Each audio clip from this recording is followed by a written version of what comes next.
என் இனிய உலகத்தமிழ் மக்களே, தாய்மார்களே, பெரியோர்களே, சிறார்களே, என் அருமைச் சீடர்களே, யோக நண்பர்களே, யோக விரும்பிகளே, உங்கள் அனைவருக்கும் என் இனிய காலை வணக்கம். கலைஞர் தொலைக்காட்சி நிகழ்ச்சியில் நலமுடன் வாழ என்னும் பிரிவில் யோகாசனத்திற்கு அதிக முக்கியத்துவம் தரப்பட்டிருப்பதை நீங்கள் அறிவீர்கள். ஏன் முக்கியத்துவம் தரப்பட்டிருப்பதை நான் பலமுறை சொல்லியிருக்கின்றேன். ஆகவே மனிதன் என்று சொன்னால் உலகத்தில் பிறந்துவிட்டால் நாம் மற்றவர்களுக்கு உதவிகரமாக இருக்க வேண்டும். நமக்கு கடமைகளை எந்தவிதமான தங்கு தடையின்றி செய்ய வேண்டும், செம்மையாக முடிக்க வேண்டும், மற்றவர்கள் போற்றும்படியாக முடிக்க வேண்டும் என்று சொன்னால் நாம் ஆரோக்கியமாக இருந்தால்தான் அந்த காரியங்கள் எல்லாம் செம்மையாக நாம் நினைத்தபடி முடிக்க முடியும். நோயுற்றவன் செய்கின்ற வேலைக்கும் நோயில்லாதவன் அந்த வேலையை செய்கின்ற வேலைக்கும் நிறைய வேறுபாடு இருக்கும், பார்க்கலாம்.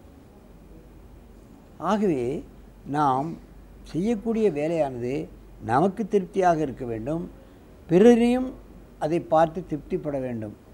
அப்பொழுதுதான் அந்த வேலைக்கு செய்யக்கூடிய அர்த்தம். நோய்வாய்ப்பட்டவனால் எந்த வேலையும் செம்மையாக முடிக்க முடியாது என்பதை நாம் சொல்லாமலே நீங்கள் அறிந்து கொள்ளலாம்.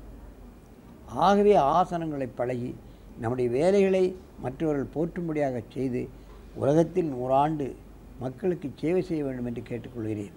ஆகவே நமது அரங்கிற்கு இன்றைக்கு 2 எனது பேரால் நடைபெறுகின்ற கிழக்கு தாம்பரத்தில் 2 குழந்தைகளே அங்கே ருக்மணி என்பவர் எனது சீடர், அவர் ஜெயதுர்கா 11 வயசு 5ஆம் வகுப்பு, ஆசினி 10 வயது 4வது வகுப்பு. இவர்கள் சக்கராசனத்தை செய்யப் போகிறார்கள். என் அருமை குழந்தைகளே, நீங்கள் பத்மாசனத்தை கலைத்துவிட்டு அப்படியே படுங்கள், காலை நீட்டி படுங்க.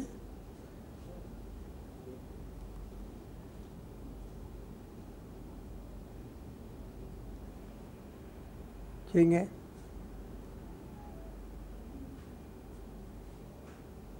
தூக்கு. இந்த ஆசனத்தை இப்படியே திடீர்னு வந்துடாது. இந்த ஆசனம் முதல்ல ஒரு 2 தலானியும் 3 தலானியும் வைத்து முதுகில் அது இருக்கும்படியாக பார்த்து மெதுவாக தூக்க வேண்டும். அப்புறம் அடுத்தால் 4 தலவாணி வச்சு தூக்கணும். அப்படி இல்லை என்றால் கீழே ஒரு முதுகுக்கு கீழே ஒரு துண்டை போட்டு 2 பக்கம் 2 பேரும் மெனியை பிடித்து கொண்டு இவர்களை மேலே தூக்கி பழக வேண்டும். நாம பழகினால் சில வேளை குறுக்கை பிடித்து கொள்ளக்கூடிய ஒரு நிலைமை ஏற்படும், சுளுக்கு ஏற்படும். இவைகளெல்லாம் இல்லாமல் ஆசனங்களை பழகிக்கொள்ளலாம். சுளுக்கு ஏற்பட்டு வலி அதிகமாகும் பொழுது நாம் டாக்டர்களைத்தான் நாடி செல்ல வேண்டும். உங்கள் உடம்பு யோகாசனத்துக்கு லாய்க்கில்லை, ஆகவே டாக்டர்கள் அந்த யோகாசனம் செய்யாதீர்கள் என்று சொல்லிவிடுவார்கள். இப்படி தான் நடைமுறை. அதற்கெல்லாம் நாம் இடம் கொடுக்காமல் இந்த சக்கராசனத்தை நாம் முதலிலே சொல்லபடி தலையணையை வைத்து செய்ய வேண்டும், அல்லது முதுகிலே துண்டை வைத்து யாராவது தூக்கி இந்த ஆசனத்தை செய்தால் இதனுடைய பலனோ மிக மிக அதிகம். ஏனென்றால் நாம் உடலை முன்னும் வளைப்பதில்லை, பின்னும் வளைப்பதில்லை. எங்கே முன்னே குனிகின்றோம்? குனிவதே இல்லை. இப்போ நம்ம இதெல்லாம் கீழே உட்கார்ந்தான் சாப்பிடுவோம். இப்போ எல்லாம் வீட்டில் எல்லோரும் டேபிள் மீல்ஸ் வந்து விட்டது, மேஜையில் தான் சாப்பிடுகிறோம். கல்யாண வீடுகளையும் அப்படி தான் சாப்பிடுவோம். கீழே உட்கார்ந்து முதுகை குனிக்கக்கூடிய சந்தர்ப்பமே நமக்கு இல்லாமல் ஆகிவிட்டது. பாருங்கள் எவ்வளவு நேரம் இருக்கிறார்கள். மெதுவாக இறக்குங்கள். தொடர்ந்து பயிற்சி, கடுமையான பயிற்சி. ஆகவே தான் இந்த கடினமான ஆசனத்தை அதிக நேரம் இவர்களால் செய்ய முடிகிறது. நன்றாக மூச்சை இழுத்து கொள்ளுங்கள். இப்பொழுது தலையை அங்கே வைத்து காலை அங்கே நீட்டுங்கள். அங்கே வை தலையை, இங்கே நீட்டு, கால் நீட்டு, படுத்து மெதுவாக செய்யணும், படக்குன்னு தூக்கக்கூடாது. தூக்கு. மெதுவாக செய்ய வேண்டும். காலை சேர்த்து வைக்கக்கூடாது, காலை அகலப்படுத்தி வைத்துக் கொள்ள வேண்டும். அப்பொழுதுதான் இந்த ஆசனம் செய்வதற்கு எளிமையாக இருக்கும். மார்பகம் விரியப்படுகிறது, கைக்கு பலம் கிடைக்கும், கால்களுக்கு பலம் கிடைக்கும். முதுகெலும்பு முதுவாக வளைக்கப்படுகின்ற காரணத்தினால் ஸ்பாண்டிலைசிஸ், டிஸ்க் ப்ரொலாப்ஸ் இவைகளெல்லாம் நமக்கு ஏற்படாது. தொடை நரம்பு, முட்டு, கால் எலும்புகளெல்லாம் பலப்படும், கையும் பலப்படும். மெதுவாக இறக்குங்கள்.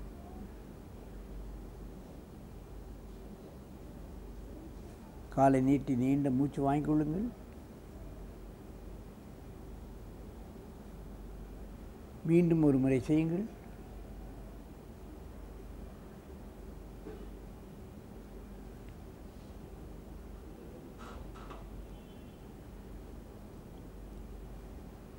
மெதுவாக இறக்குங்கள்.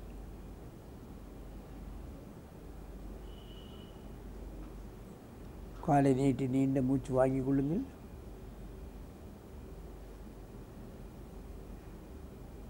இப்போ இங்கே தலை வச்சு அங்கே கால் நீட்டு எழுந்துரு.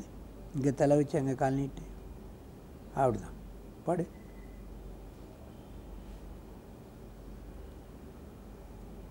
பக்கவாட்டில் செய்கிறார்கள், நீங்கள் பார்க்க வேண்டும்.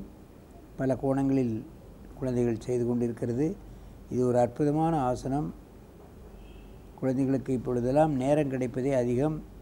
இந்த ஆசனங்களை மட்டுமாவது காலையிலும் மாலையிலும் பயில்வார்களானால் அவர்கள் கான்சன்ட்ரேஷன் அதிகமாகிவிடும். பள்ளி குழந்தைகளுக்கு நினைவாற்றல் முக்கியம்.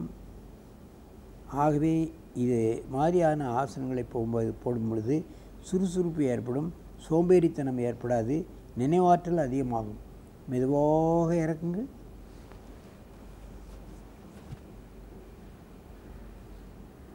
நேராக வந்து பத்மாசனத்தில் உட்காருங்கள். என் அருமை பெரியோர்களே, இது போன்ற அற்புதமான ஆசனங்களை